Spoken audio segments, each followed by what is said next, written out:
I think we all know you well here, and you are our moderator for our association, and we appreciate you doing that. We just had our annual meeting and our revival services, and we're doing this, trying to do this every couple of months.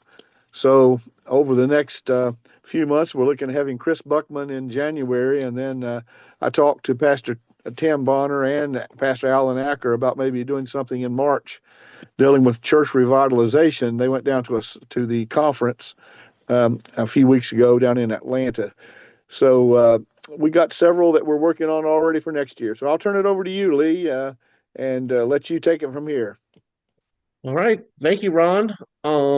Just by way of introduction, my name is Lee Michael. I'm from Barnesville Baptist Church. I've been involved with budgeting issues and committee work at the church for about 20 years now. I guess it's been that long. I'm the church clerk. I'm a deacon. I'm a committee chairman. So I have had multiple opportunities to deal with the budgeting process at my congregation. So Melanie, if you could roll tape on the presentation, we will walk through that.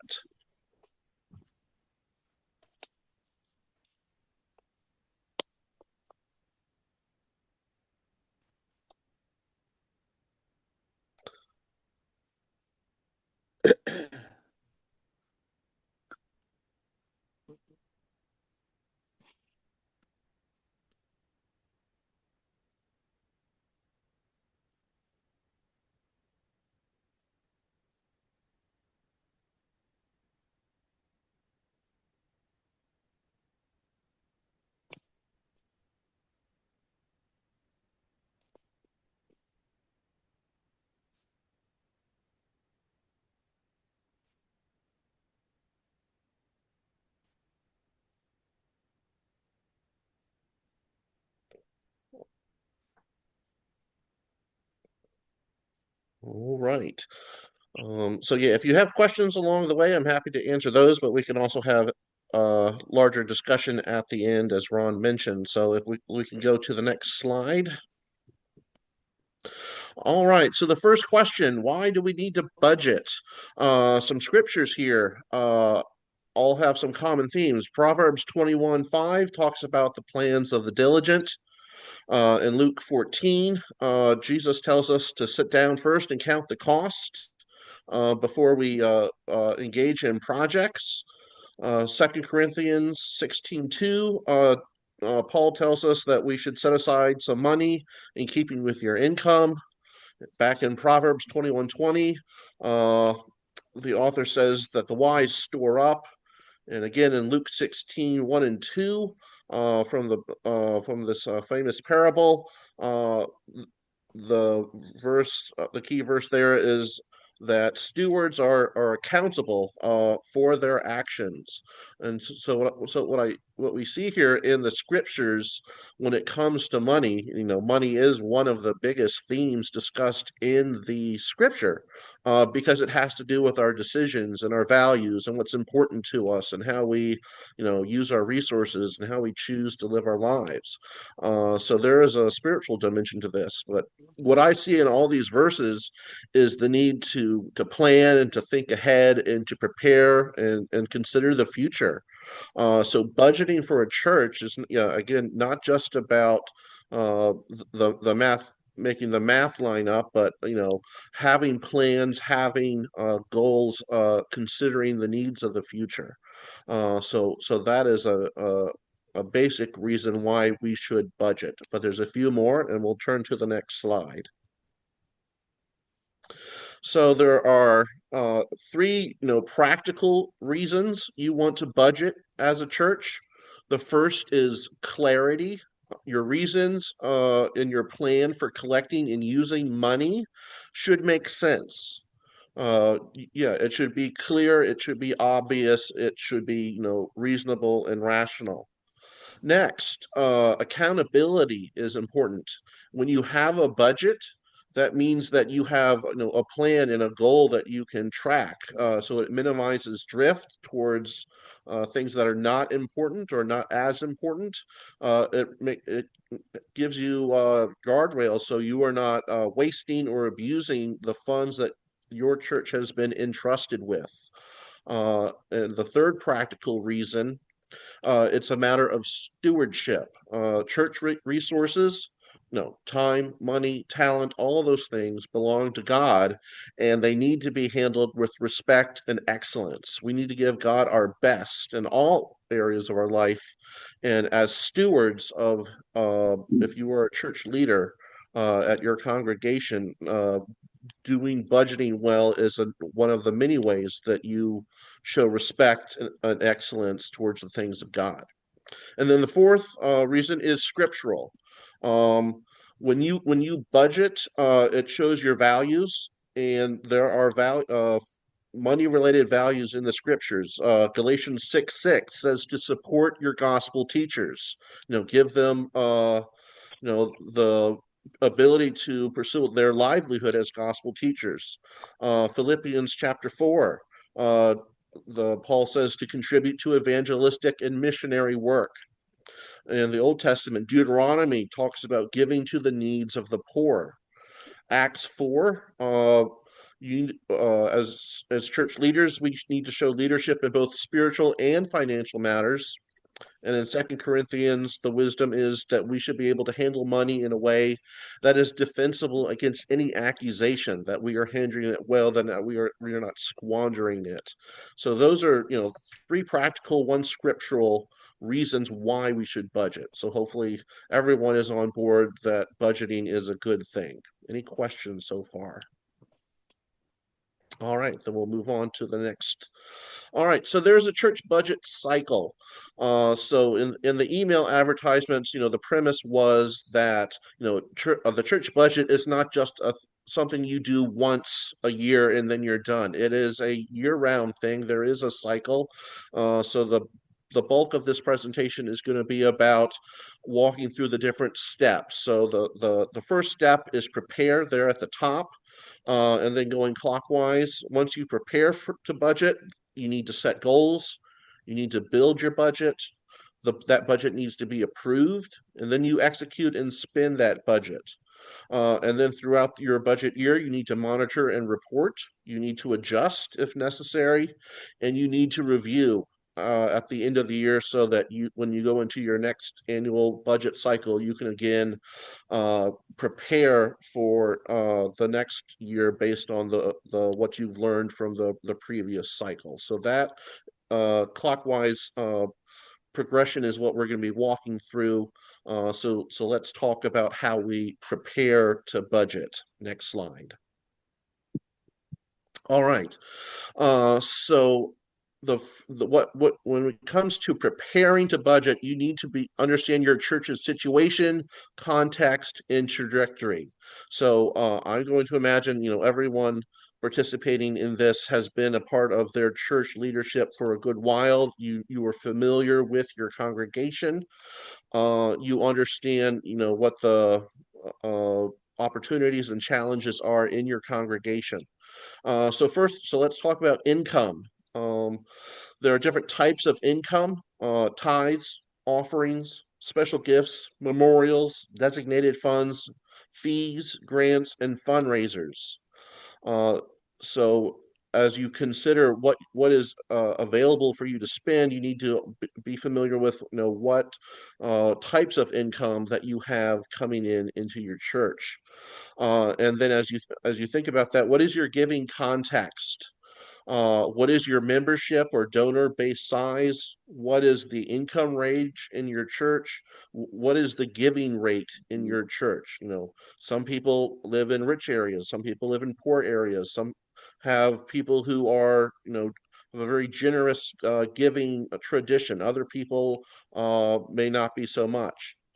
But as you think about these things, the most common source of income for your church is going to be your members, unless you're in a very unique situation, unless you have a school or something like that attached to your congregation, the most likely source of income for your church are going to be the members, not the visitors, not the people who are not fully connected and engaged. It's going to be your membership that you're going to rely on.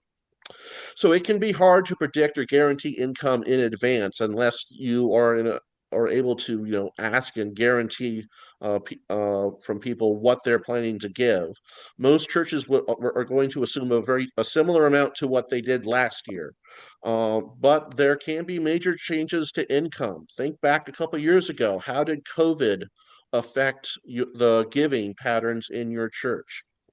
Other events during in the course of a church's life, a pastor transition, the death or departure of key donors can be significant changes to the income levels and flow of that your church has. Also, throughout the year, there are peaks and valleys in giving. Summer vacation, everyone is out, everyone's away. That can often be a time when you have low income. But then Christmas, end of the year, you make that up, you have high income. So, what is your average income and flow over the course of the year and then at the end of the year in total? Next slide. All right, expenses. This sometimes this is also a challenging thing. Um, One of the key issues to consider is predicting annual increases, health insurance, taxes, those one-time emergencies in large systems. Roofs, painting, water heaters. Those don't happen every year. Those can happen, but over 10 years, these things can crop up in your budget. As we all are probably painfully aware, most items are getting more expensive over time. Inflation is a word that we're all learning to deal with, just as a matter of course. Cost of living increases in salaries.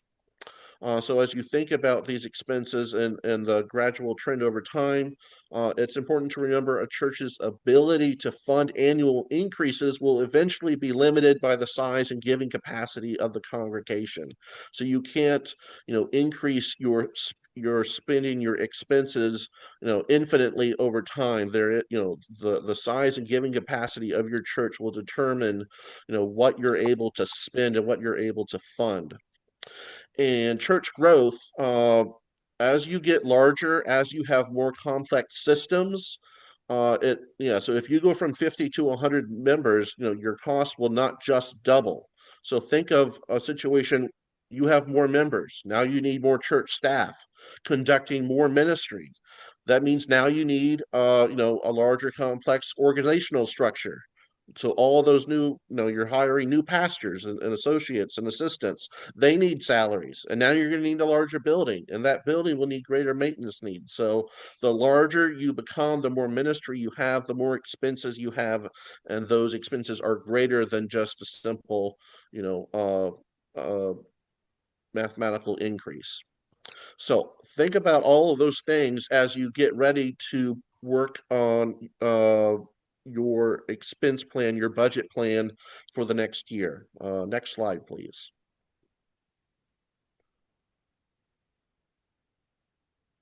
All right, let's talk about setting goals. All right, so as you prepare a budget, your budget should be based on your goals. And there are 6 steps here, and coming up with numbers is the last step. Your goals as a New Testament church, you should be, whatever it is that you're doing, should be connected to what the scripture talks about in terms of the key New Testament church functions. So we're going to skip one slide just for a minute and talk about what those New Testament church functions are. All right, so there we are. So if you go into Acts chapter 2, this starts with the birth of the church in Pentecost. But as you read what the early church did, you're going to see 5 major functions of a church. The first one is evangelism, which means sharing the gospel.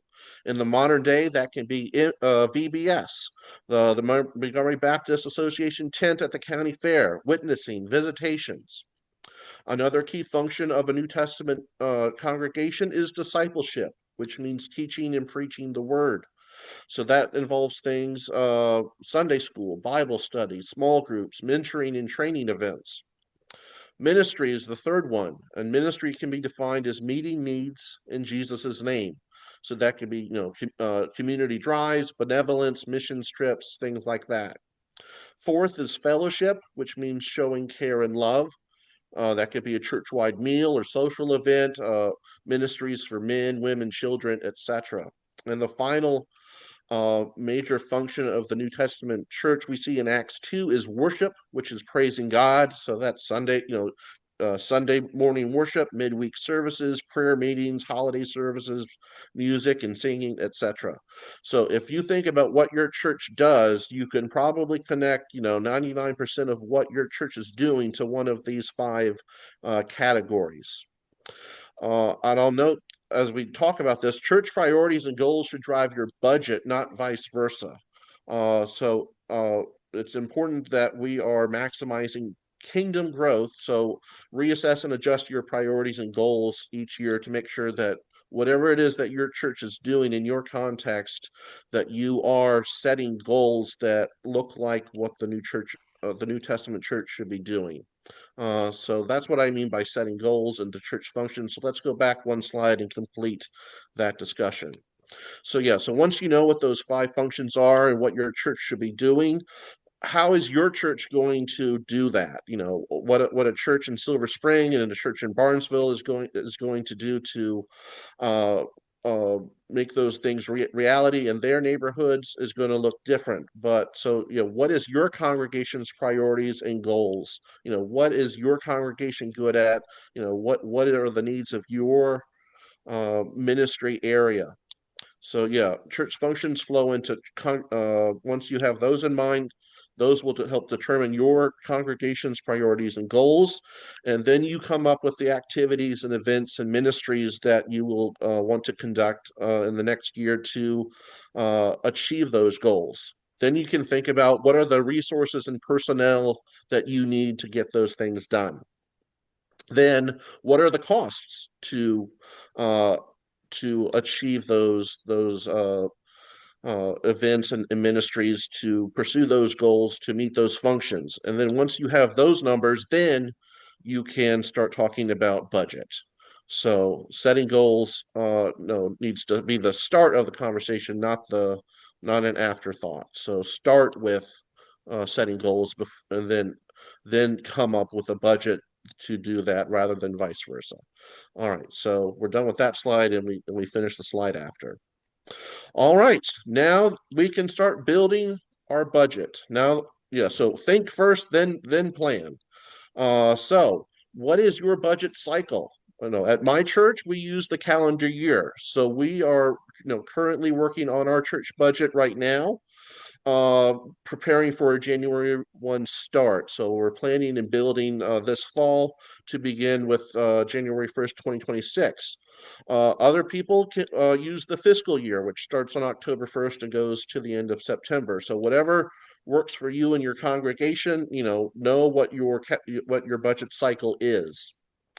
Then I would recommend, setting up budget line items, BLIs. These are spending categories and topics that you use to track spending throughout the year. They need to be specific enough to be useful. So if you have a budget line that just says ministry, that's probably too broad. Is that men's ministry, women's ministry, youth ministry? At the same time, you don't want it so narrow that it's not realistic. So you don't need a budget line for pencils. Let's group that into something larger like office supplies. So not just like Goldilocks here. Not too small, not too large. But come up with budget lines that are meaningful categories for you to track spending across your church's ministries. There are different types of budgets. One of the most common ones that churches use is what I'll call incremental. Basically, a church will look at last year's budget and they'll adjust it and make small changes to make it this year's budget. So they will add, remove, change individual budget line items. They will tweak here and there. They will increase or decrease specific lines. This again, it's a very common practice, but and it works most of the time if there's not significant change happening in your church from year to year, but it can lead to drift and cost increases if you don't think about it. So if you keep increasing the line 5% every year, in 10 years, that budget line might be doubled. So incremental works a lot, but be careful that you're not just sort of drifting on autopilot without thinking it through. Another more sort of comprehensive and extreme version is called a ZBR, or a zero-based review. This is where you sort of burn it down and you start over, and everything needs to be reassessed and reconsidered. You're sort of starting from zero. All expenses need to be justified, and this is a good practice if you really need to sort of overhaul your church's goals and priorities, or you have some sort of major change to a ministry context. That could be either good or bad. Let's say you get $1 million gift, and now you're talking about starting a school, or that's going to necessitate some significant changes in staffing and property, and so on. So those are the types of budgets that most churches types that they use. Next, please. All right, we're still building. Who is involved in creating the budget? In a small church, lay members, committees, ministries, teams are most likely involved. So this is a bottom-up participatory approach. If you are in a large church, you most likely have professional staff, full-time ministers, and it may look more like a top-down process. There are several options for how the decisions, the planning gets done. You can have a single budget committee, which means all spending plans are harmonized at the same time. It's sort of a centralized planning and oversight responsibility. At my church, we're on the smaller side. We have multiple operating committees. So each committee gets to sort of plan and develop its own budget submission. That means there's greater expertise from those responsible for executing ministry and spending. So the people who are going to do outreach ministry in our church are the ones responsible for planning the outreach budget, rather than having a finance committee come up with numbers for them. So each committee would then be responsible for its own spending, but we do have, all of our committees send their requests to the finance or budget committee to make sure that all of the individual requests make sense across the church. So it's at this stage, at this level, that the hard work of any sort of debate, discussion, consensus building needs to happen. If there are questions or issues that need to be resolved, it needs to be done here early in the process. Whenever you have your final vote or end of the decision process, that should be a formality. You shouldn't be asking basic questions about what are we doing, how are we doing it. That needs to happen at the committee or the early stage, not at the end. This is also the right time for us to make sure everyone who's a stakeholder, everyone who has equity and ownership in the process, needs to be brought on board. So that needs to happen during this planning and building process, which will ultimately promote giving and compliance. When everyone who is a donor, is a tither, is on board in alignment with the plan at the beginning, they're going to be incentivized to support this plan through their giving at the end. So get everyone on board, have everyone who's involved and going to need to be part of the process to be successful for the year, let them have their say, let them build that consensus with everyone in your church who is part of the work of the church, so you get that positive coherence with everybody. Next, please. All right, so let's talk about budget organization. At my church, we group, not only do we have individual budget line items, but they are grouped under committee or functional topics. We have 5 major committees at my church, and so the individual budget line items are aligned under each of those 5 committees. So when you are coming up with your budget plan, your church is going to be granting 2 types of approvals. One is authorization and one is appropriation. First, authorization means you are giving permission and authority for your committees, your teams, your church, your members to do things and to uh, undertake the activities that you want them to do. And then appropriation is the granting of the money needed to do those things that you have authorized your church to do. So there's sort of two thoughts there. You're giving, when you have a budget, you're authorizing your church members to do things, and then you are giving them the money to engage in those activities. Next. All right, so let's talk about, what do we spend? Um, the major spending categories for a church. Number one, most that costs the most is personnel.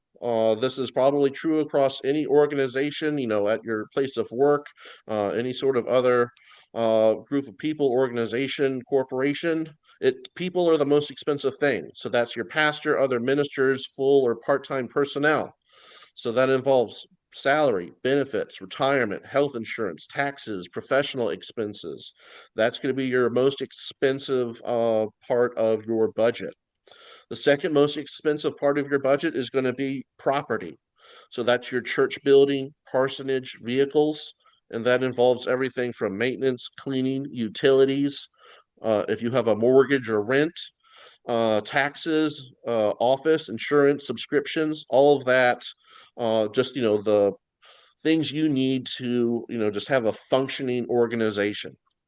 Ministry is the next major category. And for my church, at least, the third most costly budget section is mission support. So that's the cooperative program of the Southern Baptist Convention, donations to the BCMD, to the Montgomery Baptist Association, uh, the the spreading of the gospel through our joint work with other Baptists, is also a major category. Other types of ministry: benevolence, education, music and worship, outreach, uh, ministries to men, women, youth, and children. So think about all of those categories as you build your budget. Some other sort of invisible categories that you are working with: savings and reserves. In addition to what you bring in during the year, you probably have some sort of checking account or a CD. Those assets can cover any budget shortfalls. It can serve as an emergency fund or maybe a down payment on a future project.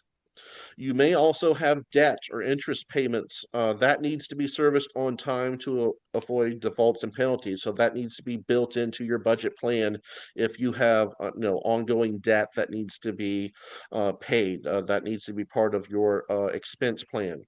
And then think about issues such as deferred maintenance. The longer you put off repairing a damage to a facility, it's probably going to be more expensive to repair later than to maintain or fix now.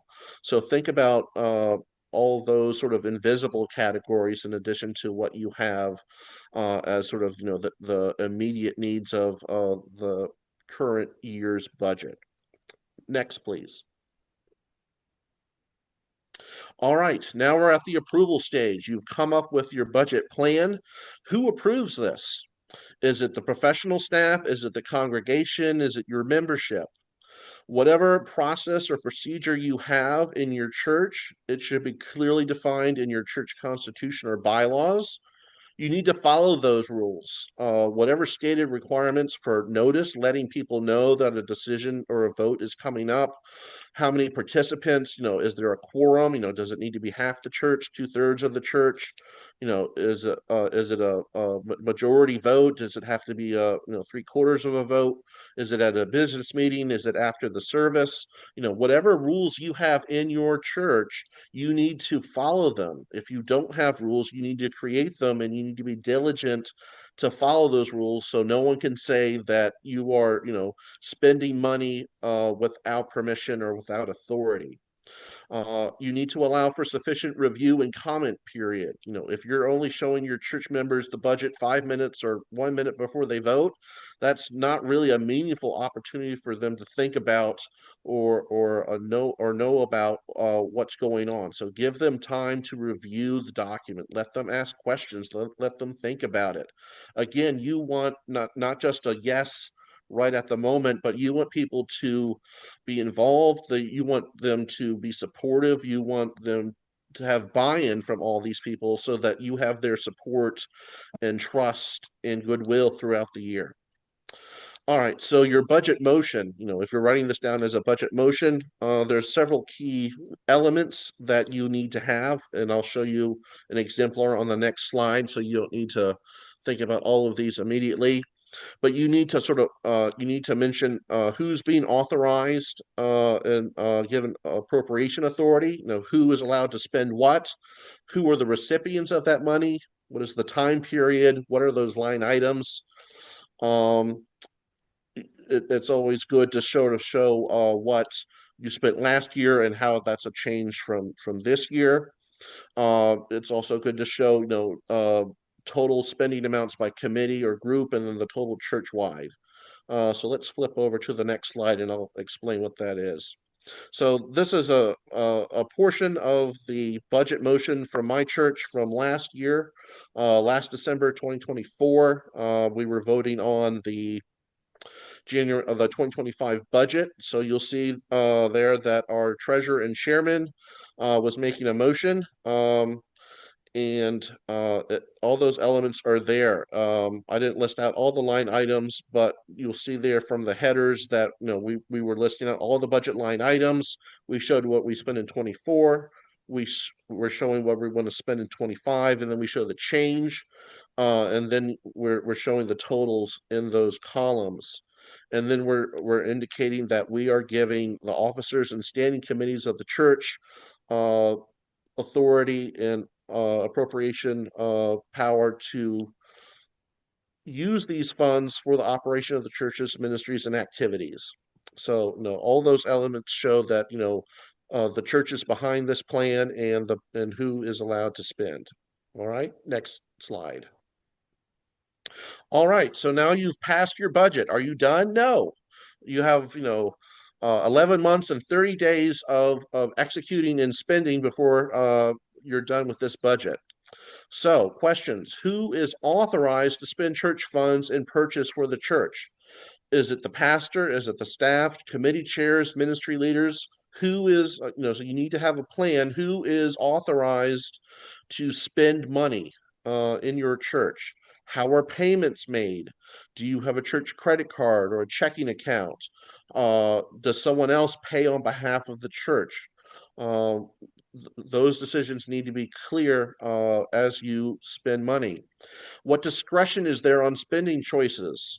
What level of choices needs additional discussion or approval? So can someone, is the pastor authorized to cut down the old oak tree that's been in the front yard for the last 100 years? Or does a committee need to talk about that?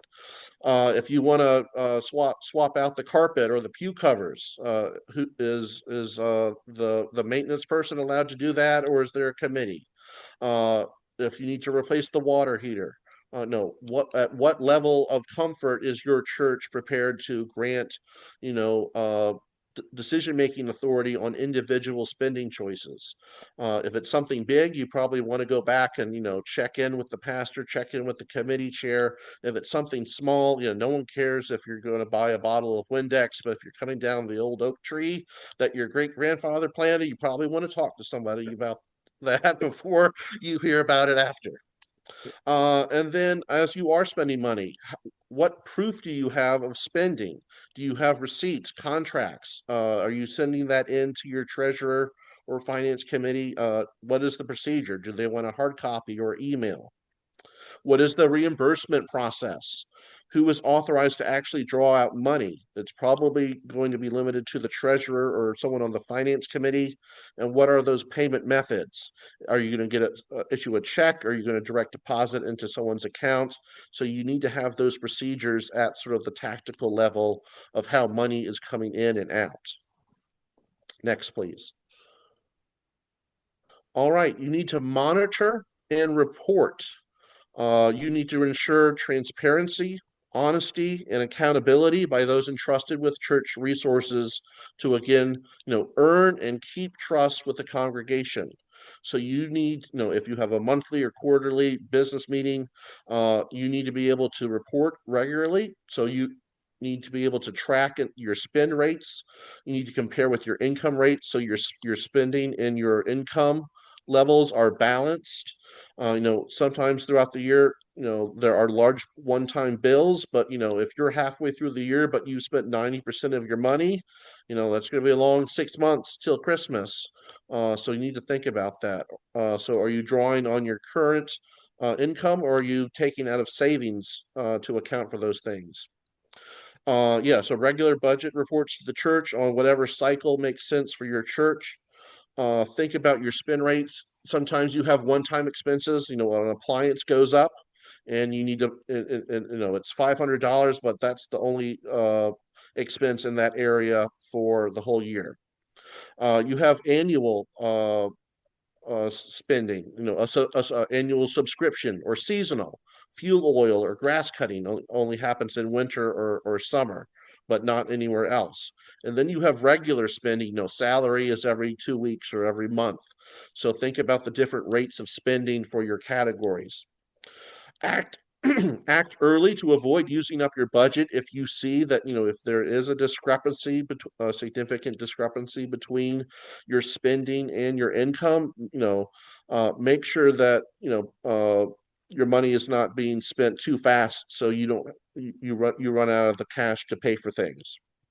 You need to have some sort of annual audit process to validate the spending in your account balances. Again, as President Reagan said, trust but verify.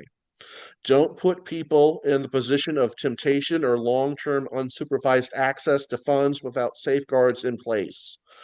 So yeah, don't put the pastor, don't put the treasurer in the position of being the only person with access to the money, the only person who knows what the checking balance is.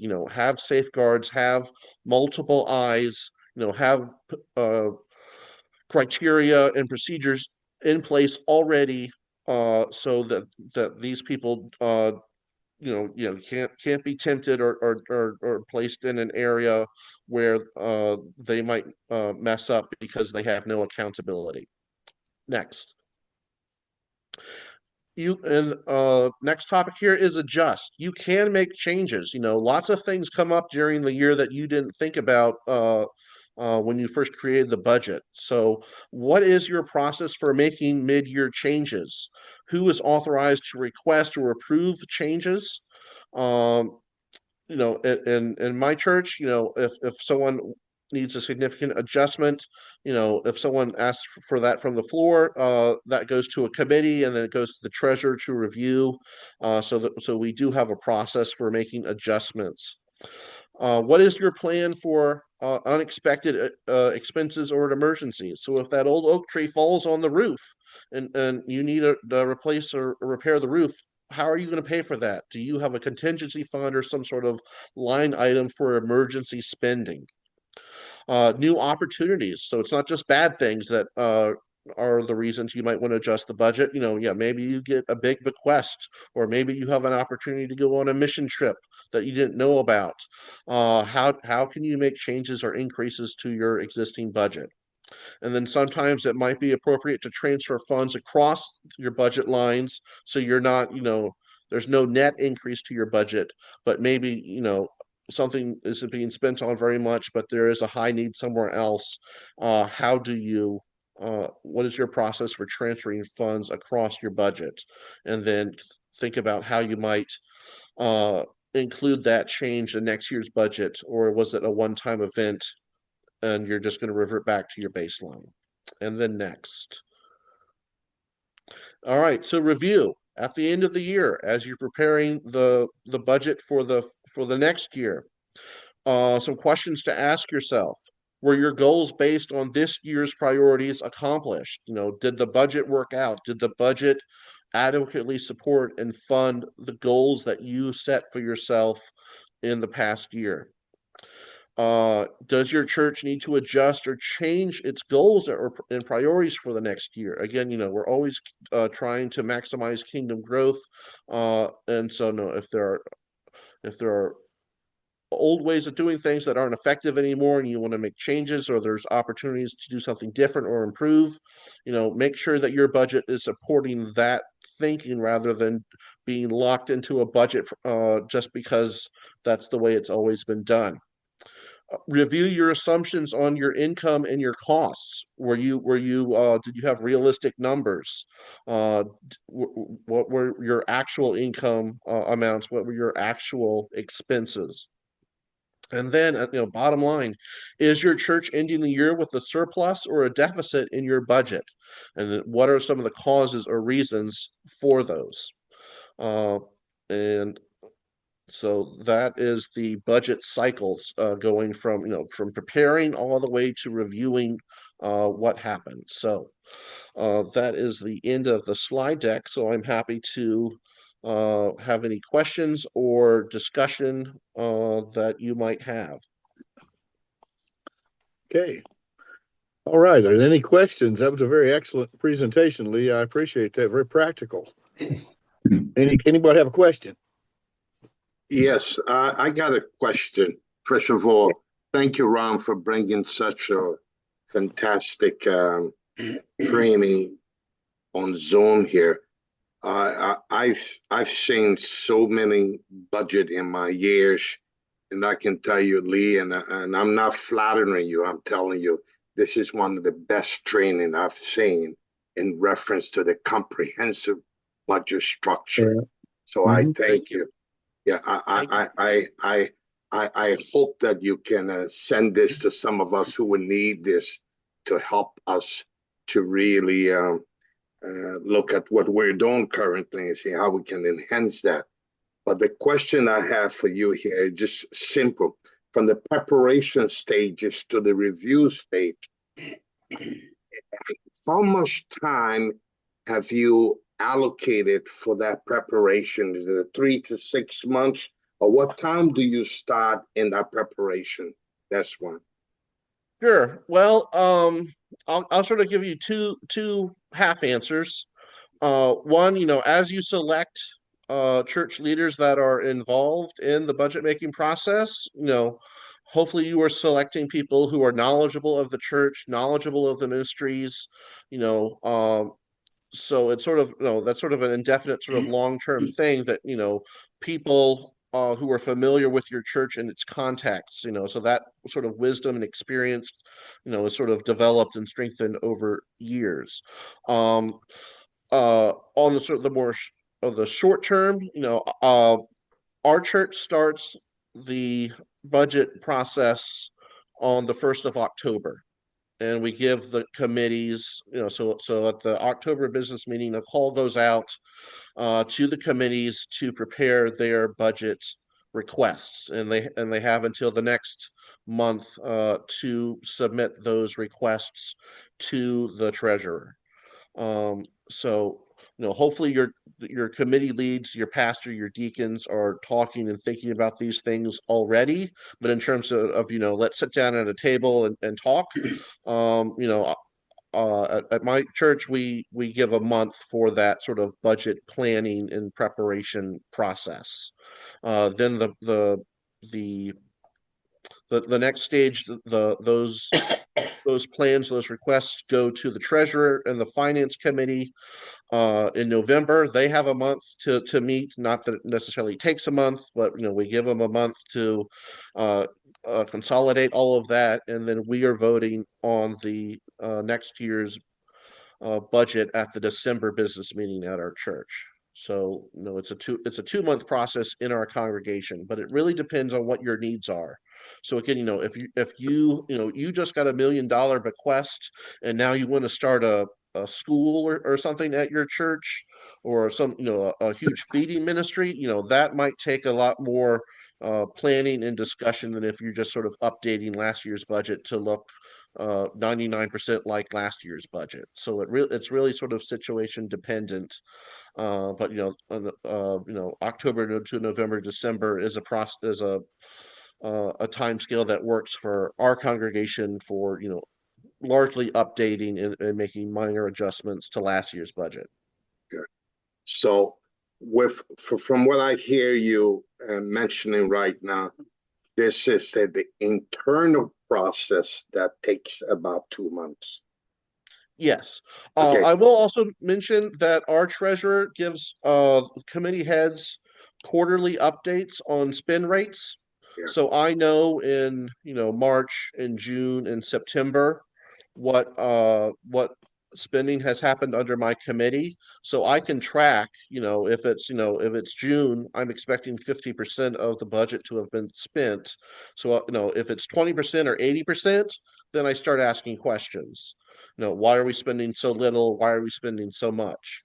And so, hopefully, as you do this on a multi-year time scale, you are seeing the patterns and trends, and you can sort of detect what is normal, what's abnormal, what's a one-time event. So a couple years ago, my church had its 150th anniversary.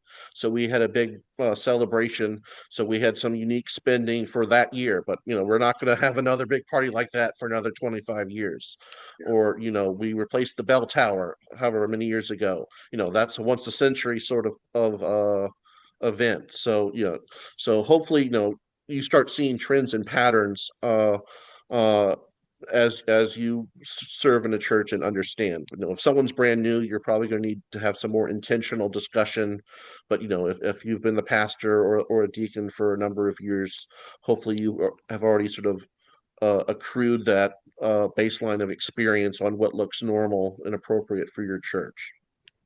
Okay, my last question here to give others the opportunity to share. My last question in that preparation for the review, from an external factor, do you all use like a professional bookkeeper to give some gravity to the process?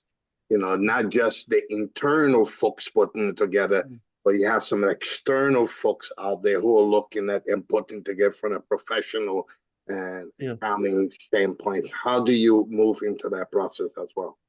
Sure. So, again, this is going to be dependent on the needs of your congregation. Our treasurer, he works professionally, in the banking industry. Okay. So, he has those, he has a degree in accounting and banking, things like that. So, we have some of the skills in our congregation already for those. So, if you have someone that is in finance or is an accountant in your congregation, they're probably, one of the better people to ask to serve in that capacity.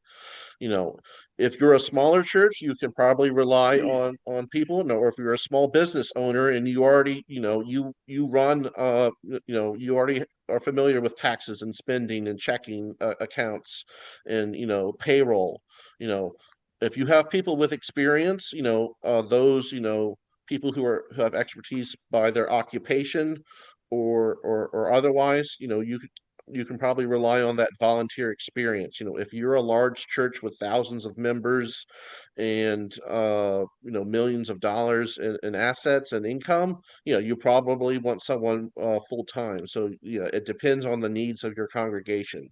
If you're only and how complex a budget you have. And then what talents and resources you have in your congregation to fulfill those roles. Okay. Good. Well, thank you so much, Lee. I really appreciate it. Thank you for the questions, Pastor Mike. Yeah. Yeah. Some good questions. Anybody else have a question? Please. I've got a question.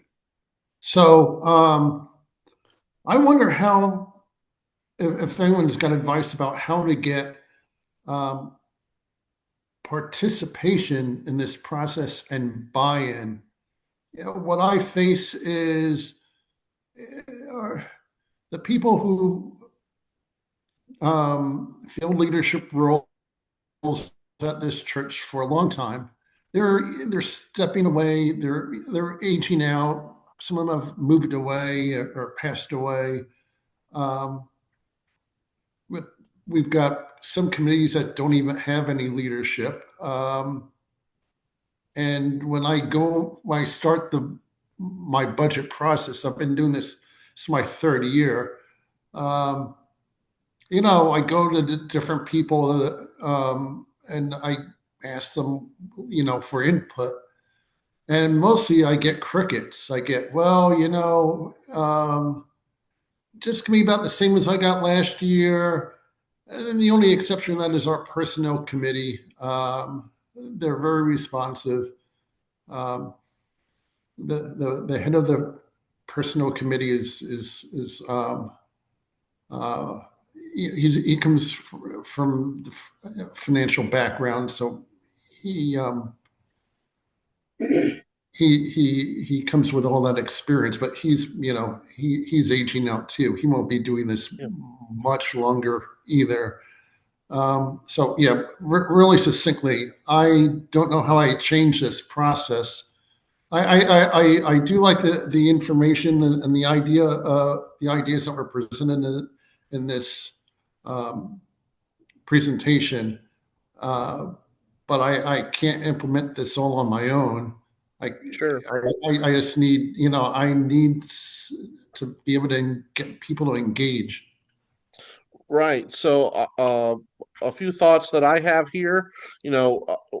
I would start with your core leadership team. Is that the deacons? Is that a set of the most active members? And I would start with a discussion. What are your goals? What are your priorities as a church? If you have ministries that used to be great and well staffed and energetic years ago, but you don't have the people or the resources, what are you able to do? What's the most important for you to do? And I think that this might involve a discussion not only about budget but also sort of about leadership structure, ministry structure. So if you used to be able to do 7 things well, but you can only do 3 things well now, make sure those things are well staffed, make those items are well supported, and then build a budget that supports what you can do well, rather than getting tired or exhausted trying to do all 7 things when you don't have the support or the resources or the participation for 7 things. So start with why, what is your goal, what is your purpose for the year, and then build a budget to support that, rather than start with the budget and try and find people to support a budget that you've had in the past.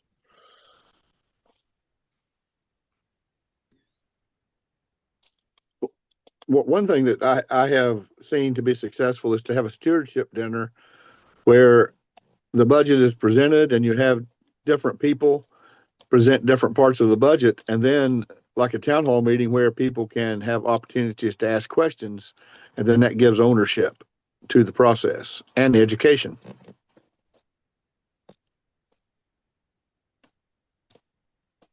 Suggestion there, Ron.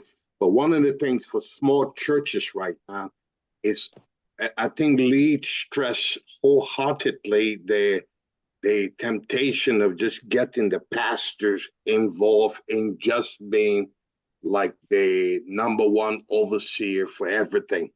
One of the things that we've done in our church is to get me out of the picture. I only work from the reports that is given and the suggestion from the different ministry, but we put a sound financial team together, people like you said, with the idea of financial background, and then we contract a bookkeeper in the Rockville area that provides us a quarterly report, like you say, in the reviewing process. And so for a small church, we can, you can ask for 5 years record, 6 years record, 10 years record, whatever. We have those there because number one, we have had sound financial record keeping because of the financial team. And Lee said that strongly, that number one, we got people who have that background, project manager and financial expertise, and working with the outside independent bookkeeper as well. So for a small church, I would strongly recommend that you put a financial team together, the treasurer, and just work with that financial team for the church to take you through the preparation to the review process. It would Yeah, be that's good. That's good. Okay, I have a comment and question, something. Okay, we'll go to you, Helen. And I saw Pastor Diplov had Oh, raised his well, hand. he So, can go ahead of me. Oh, Sister All right. Helen, please go ahead. Oh, hi, how are you doing, Deep Love? Thank you. Okay. Well, all I was going to say is thank you for an excellent comprehensive presentation, number one. I really like the way you went from step one, preparing the goals, because if you don't have your goals done, you just may as well forget the whole thing and do that first. I like the order. When you Thank you. mentioned building our budget, I went straight down, and I was really pleased, Pastor Run, that when he was doing the building of the budget, our preparation process is right in line with the best practices. I was Yeah.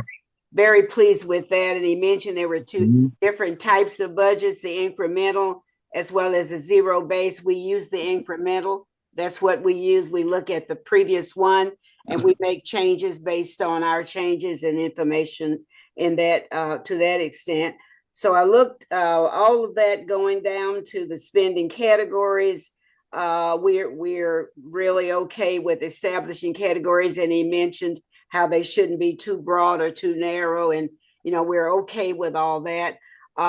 Then was looking at, we accidentally happened to be in line with when he was mentioning not allowing the congregation to see the budget just a few minutes before you try to approve.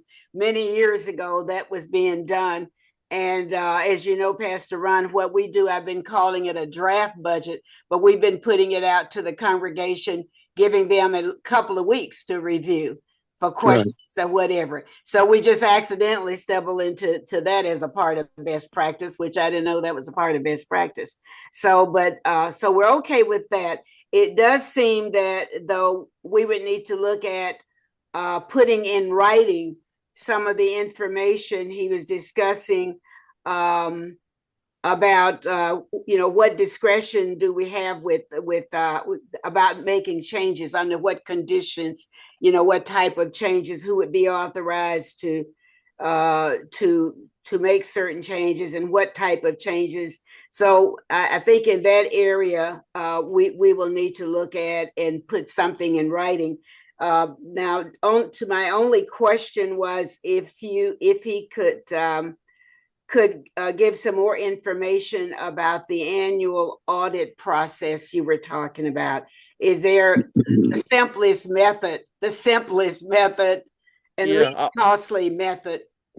Yeah. At our church, we get the final, this December, or January 2026 business meeting, we're going to have, the final 2025 budget report from the treasurer. And so we'll see all the spending from 2025. What normally happens is our church is that the deacons review create among themselves an auditing committee, and they will review the spending. We'll sit down with the treasurer, and let's break out the bank statement, let's break out the CD, let's see that that number that's been on the report. Let's see the statement. Again, trust but verify. Do we actually have, if you have $100,000 in the checking account, on the report, is that what the bank statement says? So it can be more or less complex, more or less comprehensive. If there's a need to go and like, let me see the receipt for that bill. Let me see the contract for that spending. Your treasurer, your finance team, should have the documentation, so that anyone can come behind and say, show your math, prove that the spending report you gave, is based on verifiable facts. So you could hire a CPA if you really needed someone to sort of do a forensic review, and if you're trying to figure out, we're missing $50,000, where did it go? That's sort of the extreme. But we sort of use a trust but verify trust and verify process where, at the end of the year, we sit down with the treasurer as the deacons and we say, all right, let's see the statements and, let's verify and corroborate that, the money is in the account. Mhm. So, depending on the need and the context, you can get more or less complex. You can, have a short meeting, or you can, hire a CPA and have them, account for every penny. No, I was looking for what you said earlier, whether there could be, wouldn't have to go to like a CPA, an expensive process, but just Yeah. go through some organization where people could have confidence in the situation. And you said that it could be an auditing committee created by the deacons. Yeah, or in our church, we use the deacons as the auditing committee, but That you don't sounds want to. fine to me. Yeah. Yeah, or some other group of trusted senior leaders, but yeah, no, you don't want to put the treasurer or the tellers or the financial secretary in the position of uh, self-approving their Oh, spending. no, no. Yeah, you need someone who's not that person looking to Well, we verify. had somebody other than the people who actually did the work. Yeah. Yes, Yeah. yeah. So Yeah. I yeah. understand that. Yeah. Okay. All right. Yeah. And Pastor Okay. Diploff, you raised your hand earlier. Oh yeah, just thank you for sharing that. It's very, very glad. I felt like as for me uh, a very starting phase. Is there any uh, thing that the basic? Because what I did so far is I talked with one of my friends. He works with the H&R Block. She's been working with tax office for 30 years, and she's a Christian. And I basically asked her the basic setup, what needed to be done to become Mm-hmm. uh, to be to keep a healthy way, but at the same time, They're with expensive.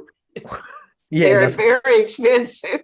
and it came up like it came a little bit of big money, not big, but it's still a big for a starting Too phase, I would much. Sure. say. Too much, I think. But if it is a big, if it is a little bit of big budget, I think it's fairly okay for keeping a healthy audit because they will provide you the whole audit report, CPA level audit report, so which is great. Uh, I wonder if there is anything you would suggest because you wouldn't know any simple cheap software like a couple of $10-15 software a month. Like every software I looked, it Mm-hmm. seems like $70 above a month, even for a basic bookkeeping record. And Yeah, well, you can start as simply as an Excel document with columns.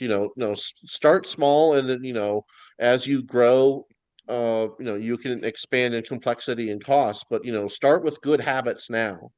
Start with a good team of leaders and volunteers. Have good practices. Start with your goals. If you have a small budget, be a good steward of of that small budget, and as it grows over time in size and complexity, build and add on from there. But just start with uh, just as you're building your church, build in that layer of we're going to be thoughtful and proactive and intentional about our budgeting and planning process, so it's just a natural part of how the church operates and not something you have to insert 5 years in. Would you recommend the QuickBook for him to start out since he's small? Just use a QuickBook, the QuickBook. Yeah, it can be something simple. I'm not personally involved in the that level. I'm not on the finance committee. So no, yeah, for my own personal uses, I can use an Excel spreadsheet if I need to. But yeah, if anyone else has an idea, well, Uh, please chime in. Lee, you're absolutely right. I would not suggest you get a quick book on Yeah. that. I would strongly recommend that you go on the website. There's something called Membership Plus. Mhm. Membership Plus give you other and items on that program to track down your membership, your giving, and at the end of the year, it gives you the full financial outlook, and it helps you from a church planting perspective. So that would be a big help as well. And got a lot of other features on there that will help you. Membership plus. Members Plus. And I have one more question. Probably, anybody know that there will be, is there any like our count our Baptist group, or anybody would give us a support on doing that at the end of the year, what's called the annual, what called the tax return or something? Report. The Oh, church. you Do any, probably you probably didn't account for that. But again, this is Gapu, by the way. I came on late. I wanted to just, I think was that Brother David, the facilitator, talk about Excel spreadsheet. For I don't know how big is your congregation right now, Brother Dipla, but a simple spreadsheet will help you. You just have a little debit and credit column. I don't think you're about 100 or 75. no, Yeah, no, a simple spreadsheet. not yet. Excel spreadsheet will help. You don't need to buy. You don't need to invest into any kind of what you call software right now. So a simple spreadsheet will help with that Excel. But and again to your question about tax thing, I have a guy who does my tax, and you can do this with anybody. Again, you're not a big church. Somebody can do that for you for pretty close to maybe 150, 200 at most.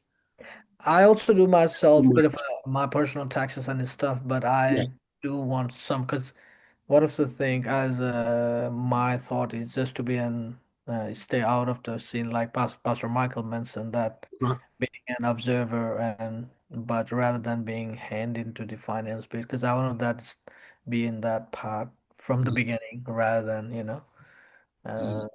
so that's my kind of thought.